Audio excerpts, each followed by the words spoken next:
Gutty wins, like I think the Gutty plays that he's made, getting hit big, and nothing getting called. If he doesn't have the ball, why is it not targeting? Like I thought that was, I just felt like the officiating was just bad all around, and the biggest game of the year, it just felt really bad. The blocked punt to me was the game changer. Um, and they've had 7 blocked punts since Ignetti's been there.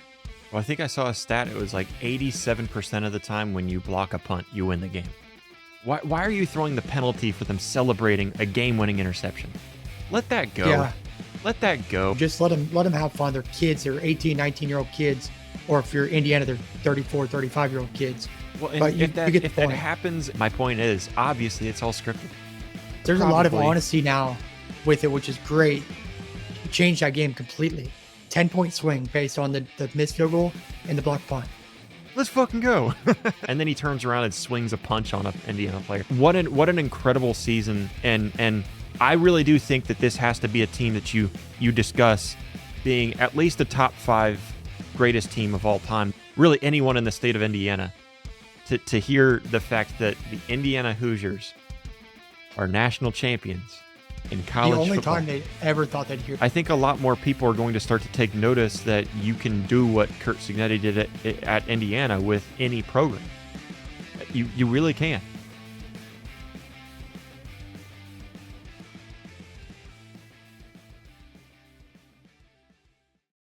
Yeah, I thought Mendoza played just a really gutty game.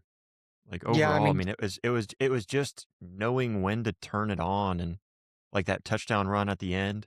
yeah, the That 12-yard was, touchdown run was everything. yeah. I don't know. I felt like that was like, so whenever he won the Heisman, there was a lot of people upset about him winning the Heisman, like he didn't deserve it. And I think throughout the playoffs, he's proven that I mean, he deserved it more than ever.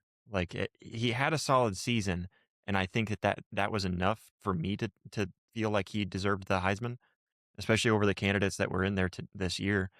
But then like to win in the playoffs, throwing like over 80% overall in the playoffs, dominating teams, just gutty, gutty wins. Like I think the gutty plays that he's made, getting hit big, and nothing getting called early on in the game. We talked about officiating needing to be better Right. in the for especially for games like this. It's the national championship, but yeah, then to have things like that missed targeting call, late hits, a lot of pass interference calls that could have been called on Miami. A lot. There's a few that could have been called on Indiana too, but and then a ton of holding too on, especially on Miami. I just felt like it was just overwhelmingly Miami. It just felt like they were playing really dirty. So Kirk Cignetti after the game made the comment about three hits that should have been called. I I only only know of saw the one. two. I know I two. saw the So there one that was, I was like, yeah, I could see it, but just because now Mendoza on that play he was a ball runner. Yeah, he had the option to hand it off or keep it. So there was a legal tackle, but the fact that he came up under the chin was the questionable part. but he didn't even go for a tackle, and he led with his head, launched up forward, hit him in the chin, and it was like well after he had handed the ball off. And Yeah, so I like don't he was a get decoy, that. but he didn't have the ball. It was like 100%. It was like if he had the ball, it was targeting. If he doesn't have the ball, why is it not targeting? Like I thought that was like Yeah, the I mean, most blatant. I could have seen that one getting a flag, and I would have been okay with it. But I didn't see anything else that really struck me as questionable as far as targeting. But Signetti mentioned 3 of them, like he was irritated and mad because there were 3 of them that happened. I'm I, like, I "Meh, don't know you what guys the won the third game, one like, was. just There let there that was go." one where it was like a really late hit after he threw it. Yeah, it was after he threw the ball that should have been roughing the passer, but like I don't know. I mean, I don't think that there's any I don't think there's any defense for it, but I don't know. I just felt like the officiating was just bad all around. And the biggest game of the year, it just felt really bad. I felt like on all of Miami's big runs, there was holding that would have that like 100% changed the outcome of the play, at least giving a guy an opportunity, like right there in front of the playmaker. You know, it was like that was really big. But regardless, Indiana just found a way, and I never really felt like Indiana was out of control. Miami punched him, but they just came right back and did Miami something. even had penalties that were very unusual of them. I if I'm not mistaken, they were like the least penalized team in the country, and Miami was like the damn near the bottom. I mean, almost. They might have been. I need to look that up, but I'm pretty sure Miami was one of the most heavily penalized teams in the country. And you saw Indiana come away with a couple false starts and a couple holdings that like really got them off schedule. And it was not like the same Indiana we've seen all year, but they just found a way to just continue to play Indiana football, which I mean that's a sign of a really good team there. They had control of the game. Um, for the most of the game, I mean, it felt like they were in control. The blocked punt to me was the game changer. Um, and they've had 7 blocked punts since Ignetti's been there. So, like, to not have that in the back of your mind if you're Miami and to play very safe in that punt game, especially deep in your own territory, that's gotta be a coaching, you know, that's gotta be on the coaches there. Like, this is the biggest game of their lives. National championship, like you have to protect the punter in that circumstance because that's what cost them the game. Obviously, Miami had the doink, off the field goal post. There's 3 points there, 7 points for the touchdown given up there from the block punt. I mean, that's a 10-point swing right there. You gotta protect the punter, and that play can't happen in the national championship game. But again, that's just Indiana sticking to what Indiana does. When you have seven of those in 2 years, like, block punts don't happen all the time, like, that is a game-changing play, and it cost Miami in this game heavily. Well, I think I saw a stat. It was like 87% of the time when you block a punt, you win the game. Yeah, It's one that's of how those rare it stats. is. Yeah, it's one of those stats that like, yeah, I can believe it. But, I think like you think of just everything. I think the first drive when Indiana got down there and they were able to, well, the first drive that they finally got down into the scoring territory, they weren't able to put it into the end zone, but it really felt like, I know there was one where it might have been on third down where the ball was thrown and I can't remember the receiver, but how there wasn't pass interference was kind of dumbfounding, but they ended up putting 3 on the board, and then when they went up by 10, it just felt like, "Okay, Indiana's gonna hold on to it," and it never felt like they got away from it, got out to a really good start, but, I know I think if I remember right, I know Jeremy was way off, we were just talking about that, but, I think if I remember right, I said 28-17. Do you remember what your score prediction was? I I should have wanna say I was wrote somewhere 'em all down. around, like, the 28 to 21 or something like that. I had, like, a one-score game right there in the 20s. I mean, it was pretty identical to what happened. The thing is, like, I really feel like this game, the Miami just the entire time offensively, they played scared. Like, the runs up the middle that never worked, and they continued doing the same thing. And as soon as they bounced to the outside, that's when he broke away with the 58-yard touchdown or whatever it was. It's like the all night last night is like, man, you guys need to start bouncing your runs outside. Quit running up Well, the middle and because even with the size difference, like Miami's size, they outsized Indiana on both sides of the ball.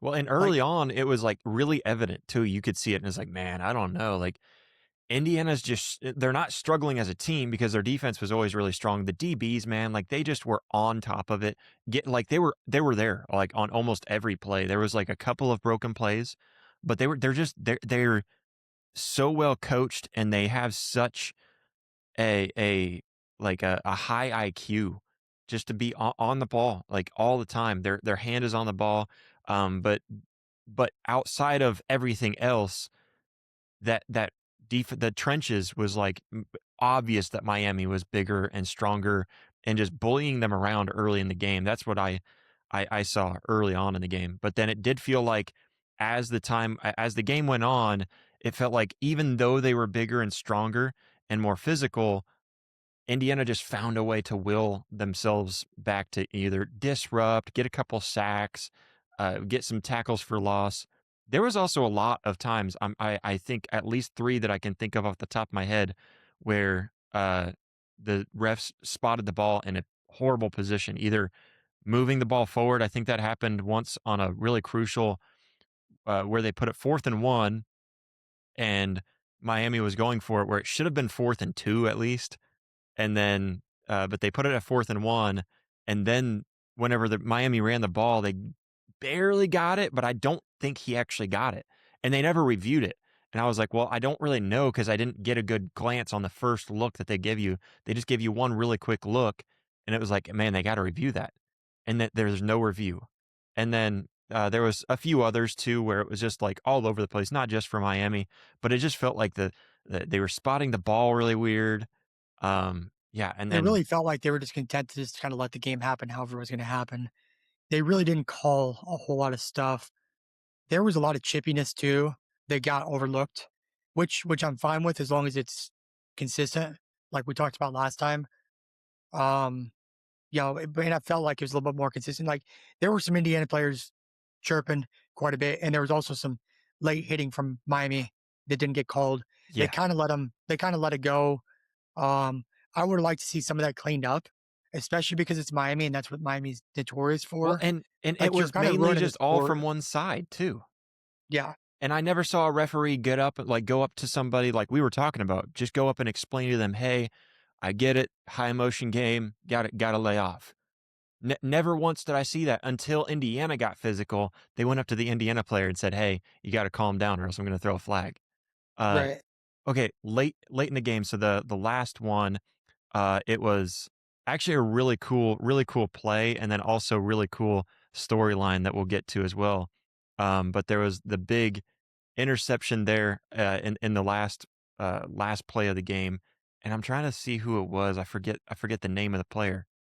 But that's what I wanted to look at because that's what I thought was so awesome. But anyways, uh, would if you're the referees, why are you throwing the penalty for them celebrating a game-winning interception? Let that go. Yeah, Let that go. Like, try to corral them, push them back. I know you're not allowed to rip your helmet off in celebration, but they just won a freaking national championship with a game-winning interception. Let them celebrate a little bit. the Can we stop entire being thing about such celebrating, sticklers? I remember like they used to like cut every bit of celebration off. Like they It would was flag you Jamari for Sharp, by the way. I was everything. trying to look up his name, but Okay. sorry. Yeah, they would flag you for everything like 10 years ago. In the end zone, after you scored, you'd celebrate and you'd get flagged for any little thing. And they kind of started going away from it a little bit and being a little bit more lenient. You got players doing dances and I mean, hell, in the NFL, they can all get together and they have this rehearsed play that they do on the middle of the during the middle of the game after they score a touchdown. It's like, come on, at the end of the day, like celebrations, as long as you're not taunting, there's a difference between taunting and celebrating.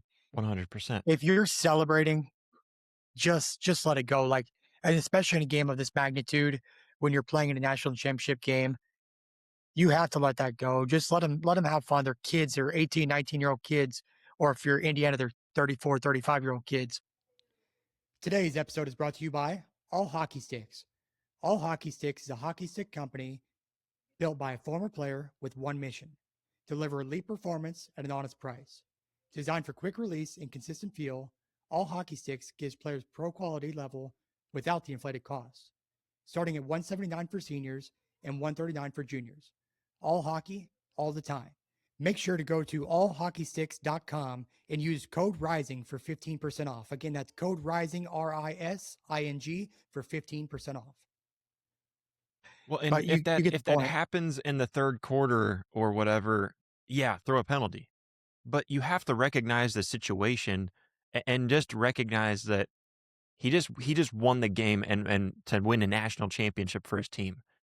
He's gonna celebrate. He's gonna be crazy ecstatic about that. That is just like a life-changing event. But, so the cool story behind it, I don't know if you heard this, but so it was Jamari Sharp. He's a Miami native, which made that kinda cool.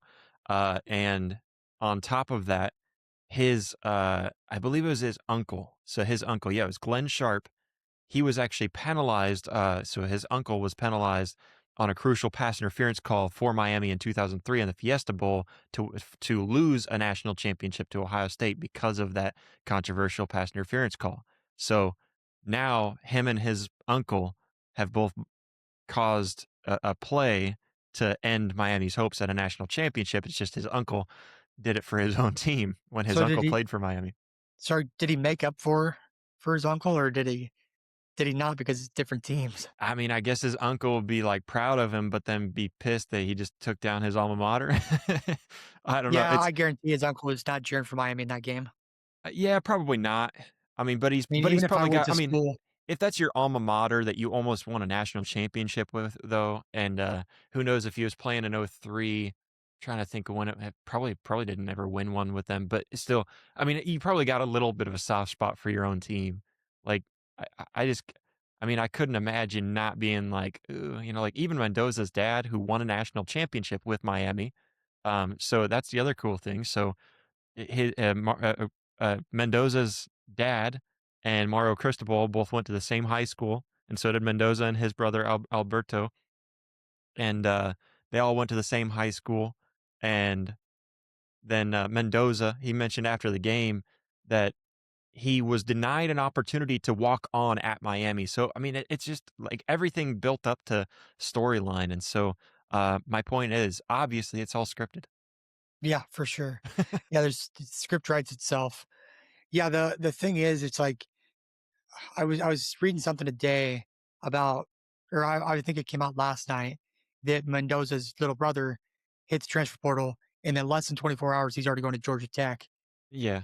Part of me wonders, I would assume he probably already knew he was going to Georgia Tech. He was going to go in the transfer portal anyway because what they're bringing in, knew they wouldn't have playing time at Indiana, and coaches were cool enough to say like, no, you're on this team. Let's ride it out. Let's go win a national championship together. Get your ring, and then transfer. So Well, I thought that was kind of and classy. when you're in the playoffs too, you do have, especially for national championship, you do have an extension to the transfer portal where it closed on the 16th, but you have an extension because your team's not finished. And Right. so, yeah, I would imagine he probably had his quote unquote agent or whoever it is that's repping him to kind of work out some sort of deal or whatever to go to Georgia Tech. And of course, Georgia Tech losing Haynes King this year. And yeah, I mean, I feel split about it. And I heard Kurt Signetti talking about it too, how whenever the portal opened, I think it was before that Oregon game, how there was a few players that came up to him, and it was a really hard week because players were coming up upset that why did you get a guy out of the portal that has my position? And he just simply told his guys, listen, like just because whether I get a guy out of the portal or not doesn't mean you have a starting position. All right, that's never been the case. So you have to earn it regardless of whether I get a guy or not. So if I get a guy, just let that be fire under the flame. And Charlie Becker's a really cool story because he was in that scenario. Charlie Becker was going to leave last year after last year, and he was like, "I'm out," and they talked him into staying. Like, no, like listen, fight for your position. If you want to play, show me that you earn it. And now Charlie Becker just went an entire season. He really didn't get the ball a whole lot until after Elijah Surratt went down for a few games and he was out. Around the Iowa game is whenever Charlie Becker really came on the scene and just had a phenomenal year and didn't drop a pass, a single pass all season.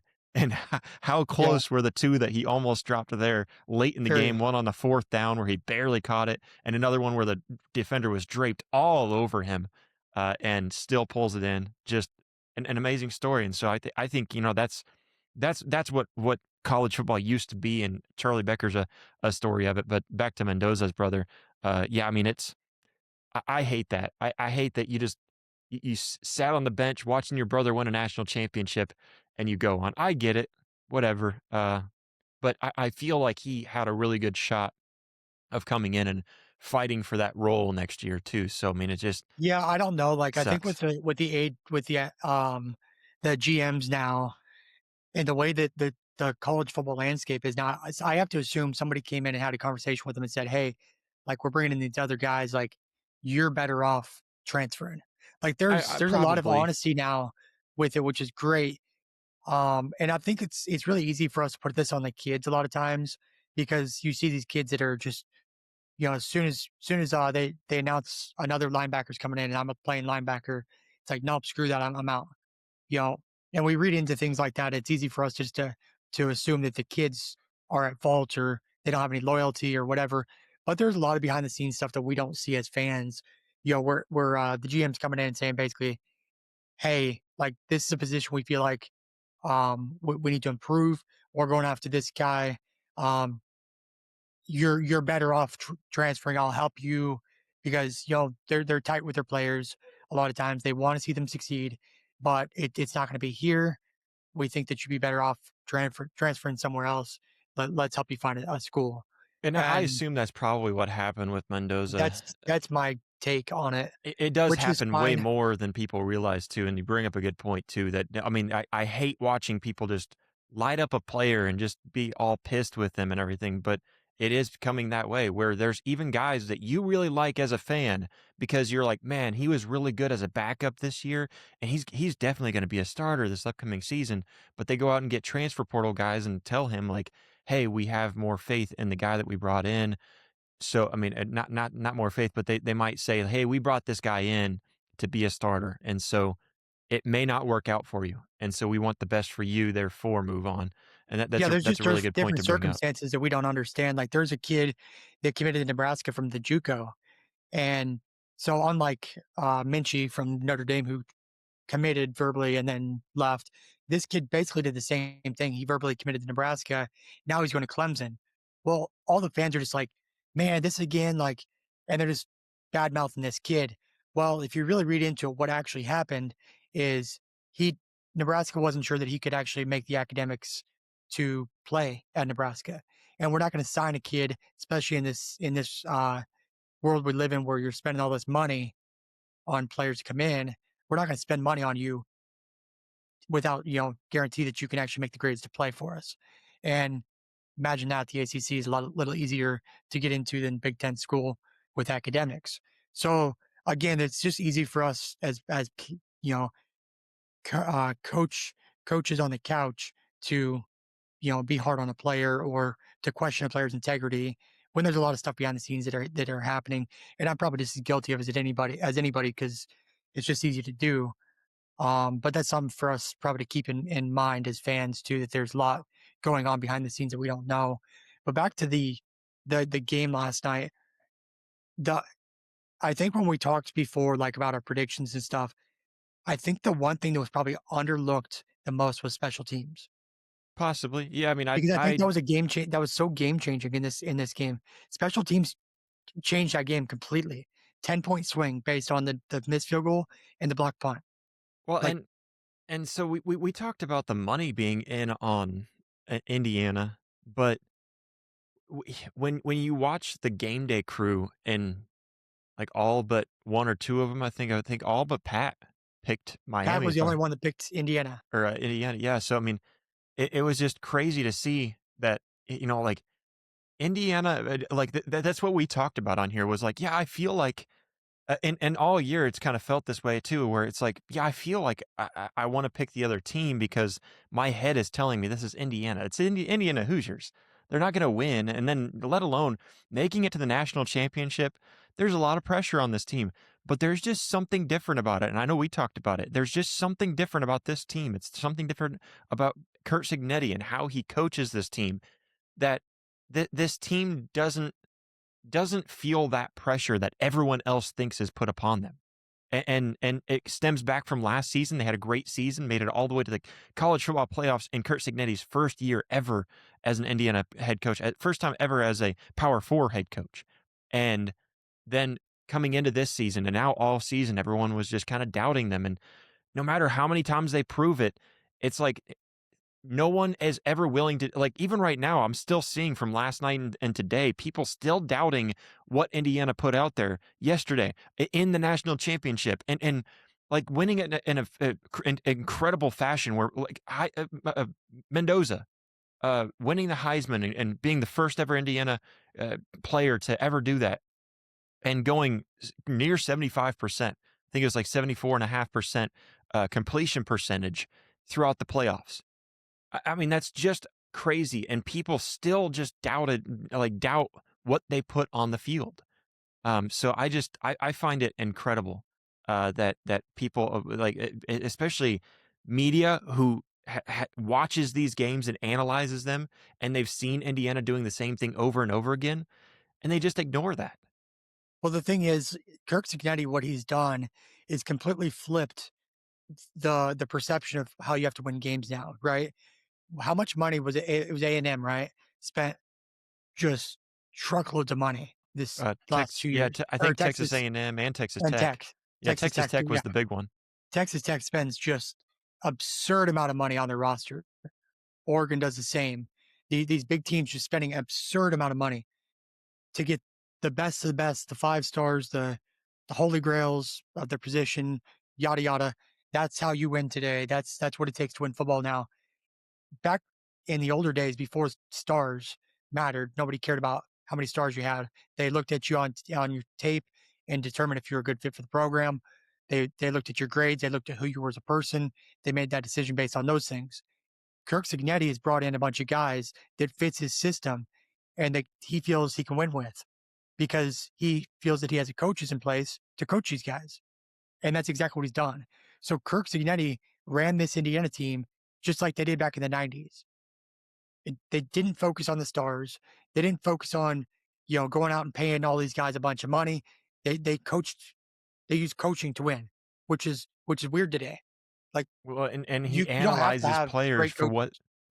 he analyzes players for what they have previously put on the field rather than what their potential can be, which that's what the Yeah, stars are. The star correct. ratings are just what your potential could be. And he just went after, and I'm really kind of annoyed too with the whole like, oh, they have a bunch of, 28-year-olds playing for them. Well, they got a bunch of guys out of the portal, sure, but what's your point? Any other team can do that too. So did everybody else. It's not like they've got ineligible players out on the field. So what are we Where do you think complaining Carson? about? Where do you think Carson Beck came from? He came from Georgia? Yeah, I mean, Like he's up there in age. Like he's played 5 or 6 years now, 6 years I believe. Like has he? every, I think so. I'm gonna look it up, but yeah. Pretty sure this was his 6th year. But I mean, everybody's doing that. Oregon goes after guys in the transfer portal. Everybody does that. So that's a moot point, as you would say.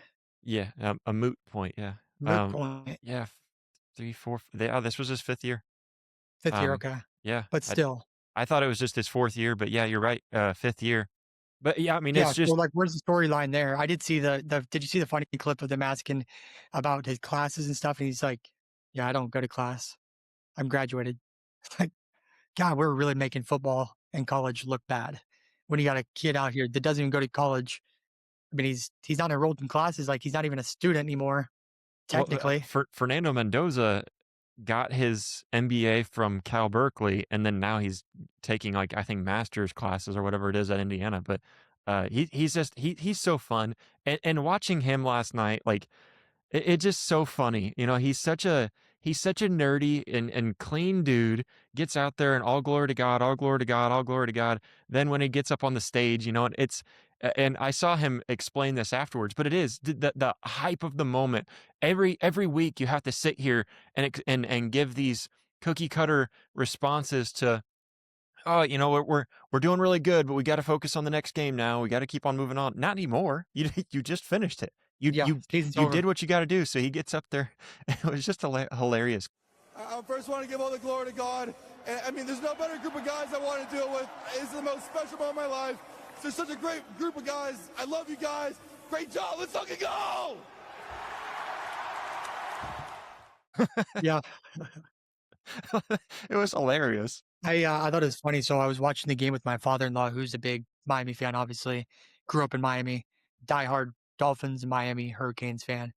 And at the beginning of the game, Mendoza goes out there and gets on a knee and says his prayer, and he says, "Ah, here we go. We're gonna bring God into it." And and then Carson Beck goes out there and takes a knee and he said, "What are you doing? You playing for a team full of convicts. You think God cares about Miami?" Well, it is funny too because, like, dating all the way back, it's like that's what Miami was known for. It's I don't know, and it seems like some things about certain teams just never seem to change too.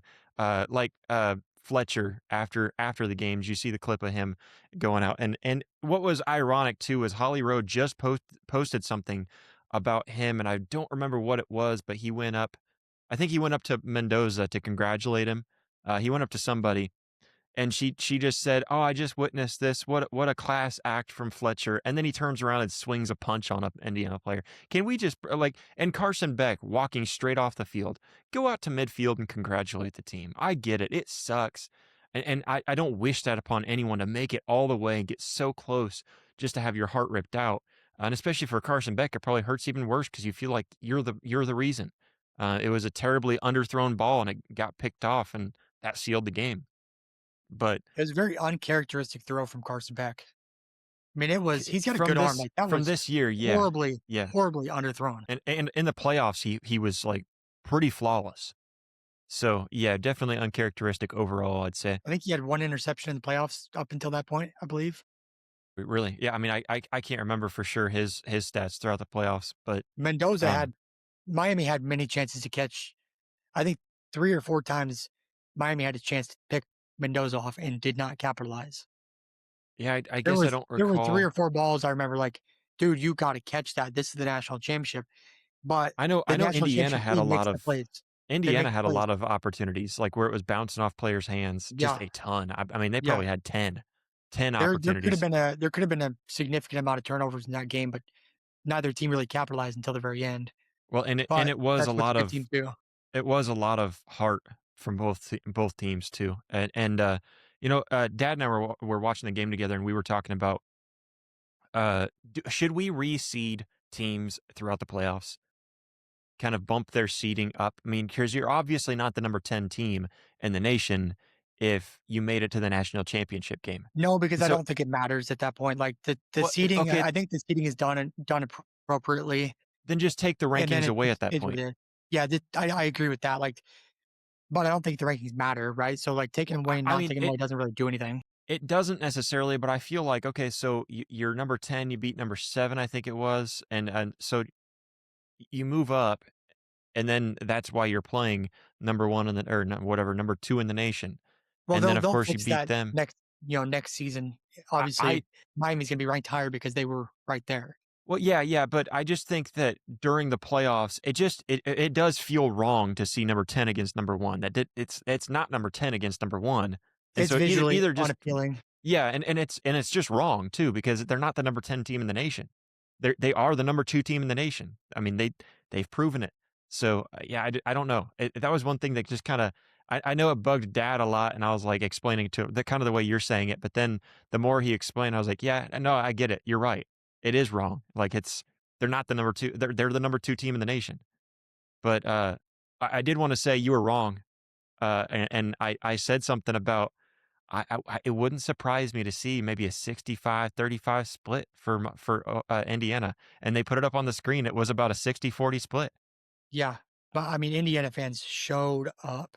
And how amazing is that too? So, and here's the thing that I don't like people calling this fan base a bandwagon team or a bandwagon fan base because you and I think talked about this. And yes, they never really showed up to football games per se. But going back to Kurt Signetti's first game ever, I think it was against FIU back into the 2024 season, the fans showed up and basically filled that stadium. And so ever since that point, they showed up before he was winning games there. They Well, and showed let's be up. real. Let's be real. Like, so Nebraska's a little different because they continue to suck all the time, but still sell out games.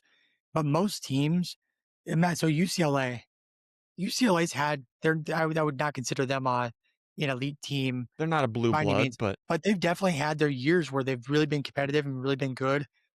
And recent times have they've fallen on hard times recently, so their fans don't show up. well, and do Isn't you it want to way go there easier? just to watch your team So like lose all the time? Nebraska basketball is a really good example of this. Nebraska is not known for having a good basketball team. They don't sell out their games. You know, they have a lot of fans. You know, myself, I'm a big fan, but I didn't go to a ton of games just because I wasn't going to drive an hour and a half to go watch a mediocre team play. But now, like we've gone to several games this year, and the fan base is like they've sold out all their home games already. Like the fan base is re-energized and they're encouraged. It doesn't mean that there's a bunch of bandwagon Nebraska basketball fans now. It just means that people have something to finally cheer about. And that's the same with Indiana.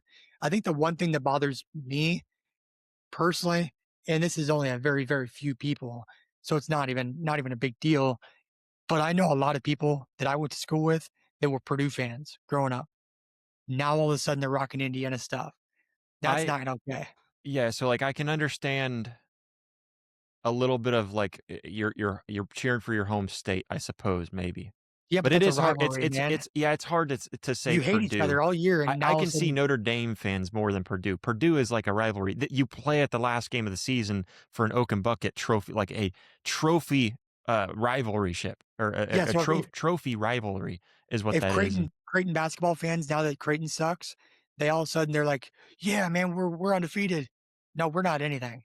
Like Creighton, you guys suck. Like stay over in Omaha. Like it just doesn't set well with me to like, yeah, okay, it's the state that you live in, the state that you support, but I don't support Creighton. I'm not a Creighton fan. Matter of fact, I hope Creighton loses all the time, even though they're here, because they're our rivals in baseball and in basketball. It's just different. I don't know. I don't yeah. get it. But overall as a fan base, it's I think it's wrong to call them bandwagons Yeah, because I would agree with like that. I mean, you can still support your team and be cheering for them without showing up and spending money to go watch them not do anything. Like Correct. you're not even competitive. I mean, Indiana fans used to cheer literally when we were kids growing up in Indiana. They cheered for we won six games to make a bowl game. Oh my gosh. And that's just such a loser mentality. That's what Kurt Signetti brought over. When fans saw like, wait, we've got a football coach? I got to go see what this guy's putting on the field. And I think it was like 86% capacity the first game he ever showed up at Indiana. And so they've been there throughout the entirety of this thing. I So think it's it's time wild to because kind I of put remember that going to to rest. games and like they've got that big rock out there that they touch. Man, like Indiana, it's always had potential to be a really cool football place, but they've never had football teams. Like, man, I bet And I that like place is Bloomington. yeah, Bloomington's a great place. It's a great college Nice place. Like college town. the stadium's nice. I mean, everything's like they had good facilities as far as the location, everything. Like Bloomington's a cool place, but man, now they got football. Like, man, I want to know what that place is like now. Like, I think we should take a road trip back to Bloomington Yeah. Well, for old yeah, time's let's do sake. it. Let's do it. Yeah, I'm I'm sure totally down for that. Nebraska probably plays there this year, so Yeah, I'm not maybe. going to go to that game. I think they do. Yeah, I mean, I'll go to any game. I don't care. Y'all pick a game. Nebraska's not going to be getting their asses handed to them. We'll find maybe Oklahoma and Nebraska line up on a bye week, and we'll go out there. But so Kurt Signetti now 27-2 at Indiana.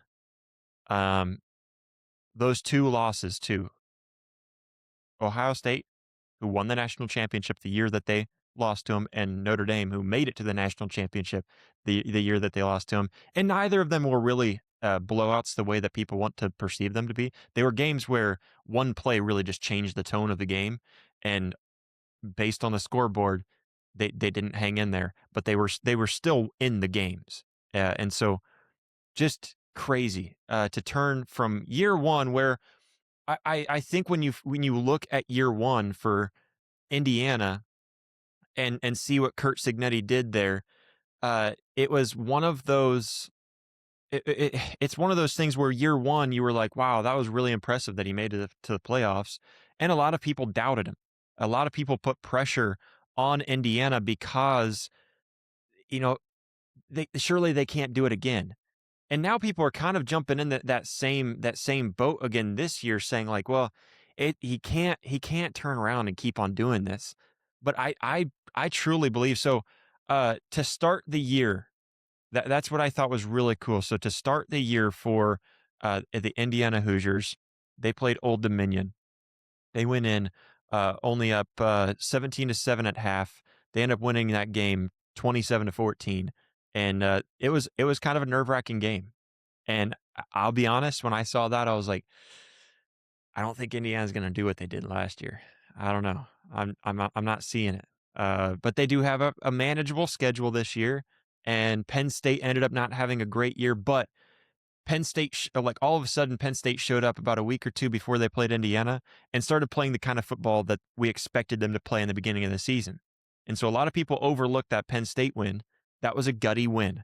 and the way they did it, marching down the field when you need it the most. Iowa was another gutty win. Oregon. Oregon was a really tough one. Go on the road to Eugene and end up stealing the game back to come back in that game. Just what an incredible season, and I really do think that this has to be a team that you discuss being at least a top 5 greatest team of all time the way that they did it this year. Yeah, I wouldn't argue against that. And I think And I specifically think how they did it in the the thing that playoffs. sticks out to me the most is the Oregon game. So the Oregon game is the biggest story to me because you squeaked out Which one, first time or well, in the playoffs? the playoff game specifically, and the reason for that is because of the first one, right? You steal the game and come away with to stay undefeated in Eugene, and to beat a team like that twice. That's why we did the podcast before that leading up to it. I just didn't see a scenario in which you can beat a team like that twice because it's so difficult to do. But they don't even beat them twice. They destroy them the second time. Like Oregon should have been the hungrier team. Oregon should have came out there with their hair on fire and said, "We want revenge. We want to take back what's ours." Like we're Oregon, you're Indiana. Like Oregon should have been that team, but it wasn't. And the better team won that day. It was in Indiana. Yeah. Yeah, I mean, it's I don't know, I just think that the way that this whole season went, they were dominant all the way through, and let's see, they allowed only 1 touchdown to Ohio State. They shut out Purdue. They allowed only 1 touchdown to Wisconsin. They did allow, I think, 3 against Penn State. They allowed 1 against Maryland, none against UCLA, only 1 against Michigan State. I think only 2, yeah, 2 against Oregon. They allowed 2 against Iowa. They allowed 1 against Illinois, none against Illinois State, none against Kennesaw State and 2 against Old Dominion. I mean, they didn't And allow anything. they couldn't This score is on Nebraska this year. statistically one of the best teams, out there. I mean, so they're number 1 nationally in points allowed per game.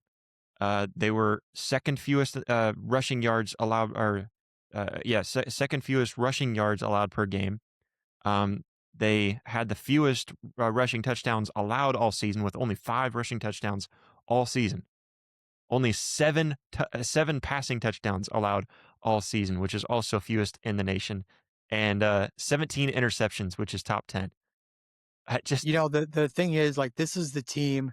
Typically, you have a national championship team that has, a stacked offense, or they have a really, really, really solid defense, and that's how they get there, and that's how they win.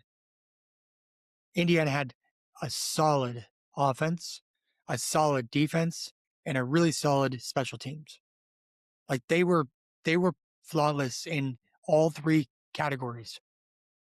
I and mean, and they were g all around and there's 4 the guys team. on that roster that came with him from JMU too, so Aiden Fisher, linebacker, uh, one of the biggest defensive leaders on that defense, Elijah Surratt, huge, and then D'Angelo Pons and Kalen Black. I mean, it's just so awesome to see that he brought those guys over and what they were able to do.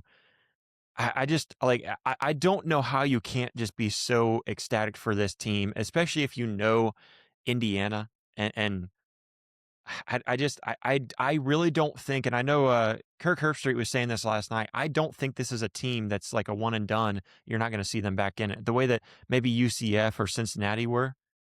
This is a program that because of the people in the building and the dedication. I mean, you didn't have this kind of dedication from your upper management of the team at your athletic department and everything at UCF or Cincinnati. The way that you're seeing them buy in there at Indiana, and Kurt What I Cignetti's think, not going anywhere. yeah, I think the thing is like, Indiana's found the money right now, so now they have the money, and you have to have the money to play this game. But Gotta they have the found the money, money, money. so now you can keep the guys like Signetti and whoever he wants on his roster and whoever he wants on his staff. They can keep all that intact because now somebody, Mark Cuban came along and wrote a blank check to Indiana, and now you can financially keep all these guys here. Because what happens if that money doesn't come in is the other teams with money, they come in and say, We want that. That's a nice shiny toy. We'll take that. And then there's nothing Indiana can do about it. But because Indiana got the financial backing, there's nothing that tells me this is a one and done team. Like this is a team that can continue to do what they're doing right now at a high level. Yeah, and I'm just I'm excited for them, and it's I think you have to look at this team and just recognize that I mean this is a brand to get familiar with, and Kurt Signetti proved. So I think Steve Sarkeesian made the point earlier on. I think in the this past offseason, like at SEC Media Days or something, where he said something along the lines of I just don't think you're going to see an undefeated team win the national championship anymore, and they proved that narrative wrong. First team ever to go 16-0, first team ever to win, be an undefeated national championship or an undefeated national champion in this current playoff system. I know it's only the second year in, but And they that might be the last.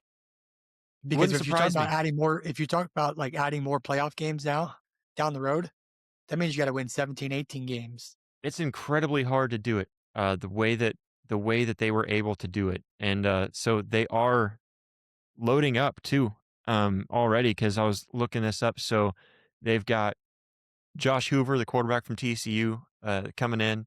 AJ Harris from Penn State corner. Nick Marsh, wide receiver from Michigan State. Joe Brunner, an offensive lineman from Wisconsin. They're loading up like some good talent. Like you said, they've got money backing them. And I know a lot of people hate it, but I kind of like the fact that you got Mark Cuban in your back pocket now, saying like, you know what, I like what you're doing here, dude. I'm putting some money to this because this is really cool to see history made. But man, it just crazy, especially for you and I, man. Like just growing up, really anyone in the state of Indiana to hear the fact that the Indiana Hoosiers are national champions in The college only time football. they ever thought they'd hear that was not football, Well, would and have been and basketball. and again, one of the greatest teams to ever do it. Just so cool. But man, I'm excited for the University of Indiana, or sorry, Indiana University, because I know people apparently think that's a big deal. You can't say the University of Indiana, um, but I really am excited for them. I think this is just the beginning, and you're gonna have a team that's gonna become a brand, and I think they're here to stay for a while, and at least for as long as Kurt Signetti's there. Definitely makes me excited to see what next year looks like. Like, I'm already ready for football season now. Like, it just ended last night, and, there's so many questions out there, and the kind of the fun about football now is that every team is much different than they were the year before because of Well, the and transfer portal and I and think coaches moving and everything going on. I think a lot more people are going to start to take notice that you can do what Kurt Signetti did at Indiana with any program. You really can, and he's right. It takes the right type of people. You've got people that are committed to the program and committed to the workload and what it takes to win. So as long as you've got that, you can do it. But anyways, that's all we've got for tonight. Appreciate everybody so much for tuning in. Make sure to hit that like button, hit that subscribe button, share it with a friend too. Follow us on social media. Help us keep on growing because we're regrowing this brand. This is a brand that was much bigger in the past. And so just help us regrow this brand and help us keep on getting out there. But we appreciate everybody so much for tuning in. We'll catch you next time.